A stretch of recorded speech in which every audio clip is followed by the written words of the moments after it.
देव अद्भुत आहे प्रिय. तो तुम्हाला खाचेतून बाहेर काढणारा परमेश्वर आहे.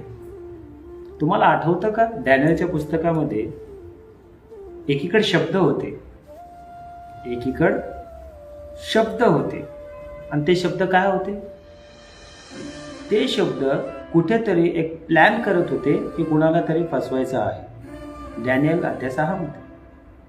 आणि ती फसवणूक त्यांच्यासाठी कदापि सक्सेस होते.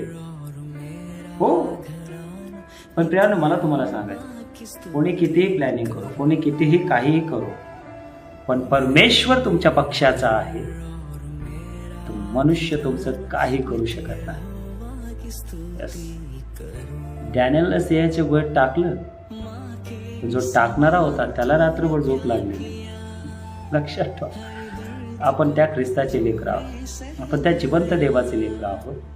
तुमच्या आणि माझ्या अडचणी त्याला माहिती आहे, तुमच्या आणि माझ्या गरजा त्याला माहिती आहे, तुमच्या आणि माझ्या चिंता त्याने वाहिल्या, तुमच्या आणि माझ्या समस्या तो जाणतो. पण प्रियानं फक्त एकच तो बघू पाहतो की तुम्ही आणि मी आपल्या मुखातून काय बोलत आहोत, काय बोलत आहोत.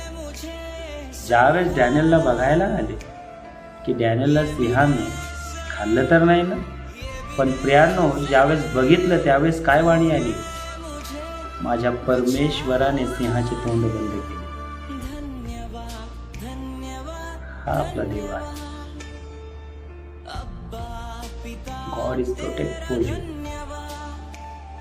परमेश्वर तुम्हाला संरक्षण देणारा परमेश्वर आहे.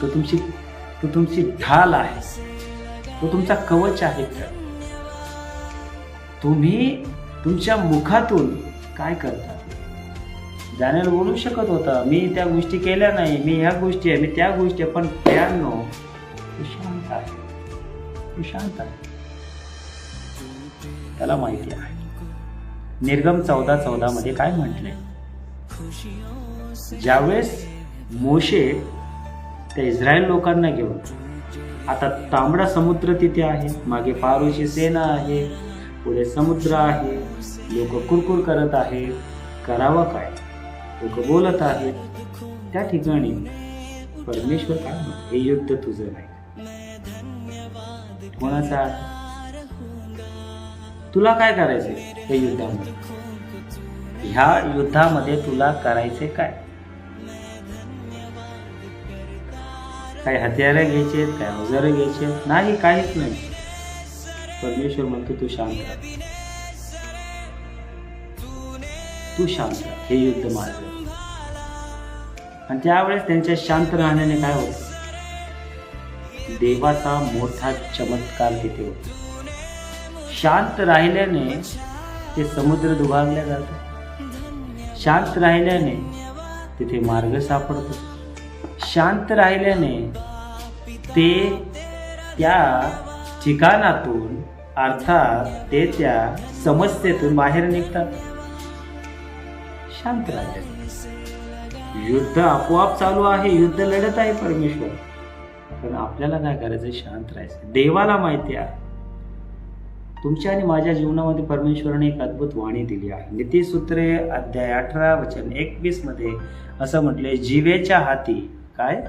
जीवेच्या हाती मृत्यू व जीवन हे आहेच, तिची आवड धरणारे तिचे फळ भोगितात.